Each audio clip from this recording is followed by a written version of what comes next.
Mais quand moi je parle là, vous dites que non, Khalil a écrit derrière ces informations où nous on a les infiltrés qui sont au sein de l'armée burkinabé. Vous pensez que c'est Doïch? Voilà. Ce qu'il vient de dire, ne prenez pas ça à la légère. Peuple burkinabé, les gens de l'AES, cette vidéo, il faut la partager au maximum. Puis est venu le tour de l'Irak, de la Libye et de la Syrie. L'utilisation illégitime de la force militaire contre la Libye, la dénaturation de toutes les décisions du Conseil de sécurité de l'ONU sur la question libyenne ont conduit à la destruction complète de l'État.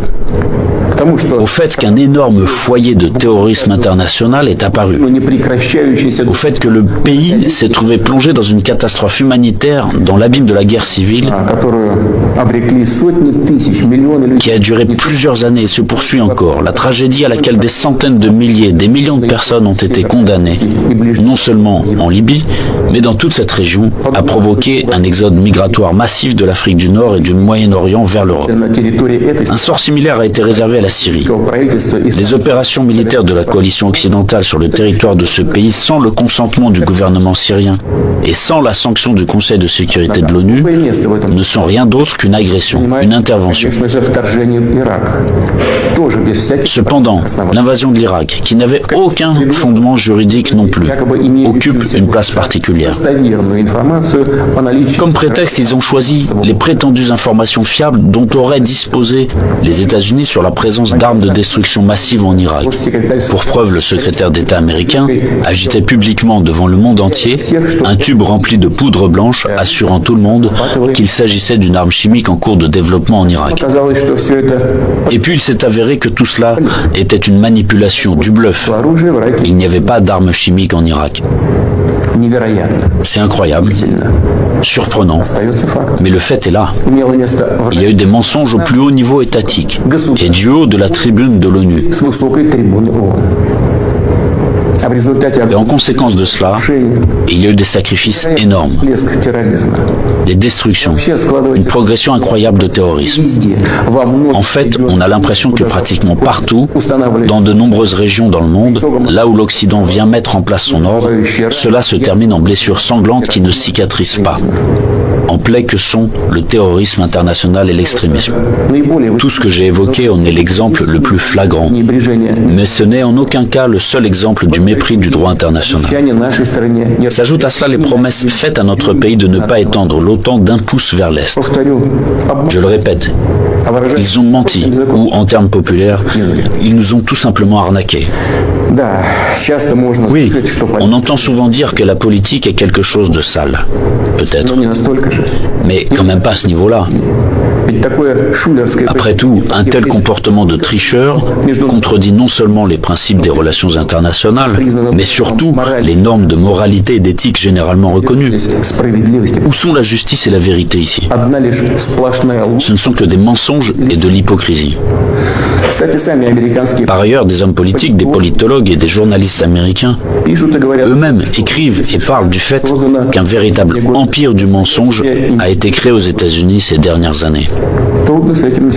Difficile de ne pas être d'accord avec ça, c'est ainsi. Mais il ne faut pas jouer les modestes. Les États-Unis restent un grand pays, une puissance avec un rôle moteur. Tous leurs satellites non seulement leur donnent raison, avec résignation et humilité, ils se joignent à leur rhétorique pour n'importe quelle raison. Mais ils copient également leur comportement. Ils acceptent avec enthousiasme les règles proposées.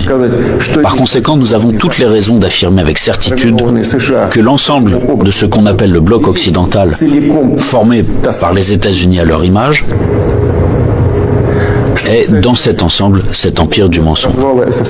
Quant à notre pays, après l'effondrement de l'URSS, malgré toute l'ouverture sans précédent de la nouvelle Russie moderne, la volonté de coopérer honnêtement avec les États-Unis et d'autres partenaires occidentaux, et dans les conditions d'un désarmement quasi unilatéral, ils ont immédiatement essayé d'aller jusqu'au bout, de nous achever, de nous détruire complètement. C'est exactement ce qui s'est passé dans les années 90, au début des années 2000, lorsque l'Occident, dit collectif, a soutenu très activement le séparatisme et les gangs de mercenaires dans le sud de la Russie. Quels sacrifices, quelles pertes, tout cela nous a-t-il alors causé? Quelles épreuves avons-nous dû traverser avant de briser définitivement le terrorisme international dans le Caucase? Nous nous en souvenons et nous ne l'oublierons jamais. En fait, jusqu'à récemment, ils n'ont cessé de chercher à nous utiliser dans leurs propres intérêts, de détruire nos valeurs traditionnelles, de nous imposer leurs pseudo-valeurs, ce qui nous consumerait, nous, notre peuple, de l'intérieur.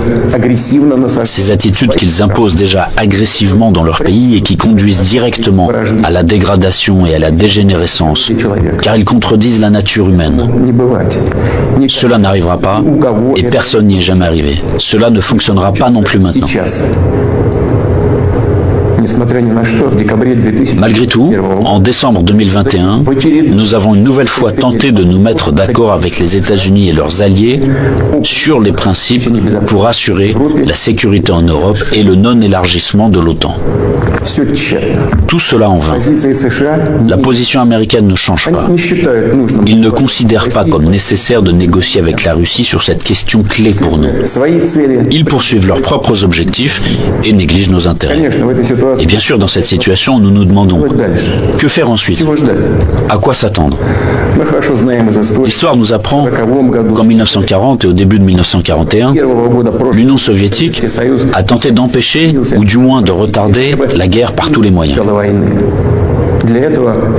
Pour ce faire, elle a essayé littéralement jusqu'à la dernière minute de ne pas provoquer un agresseur potentiel.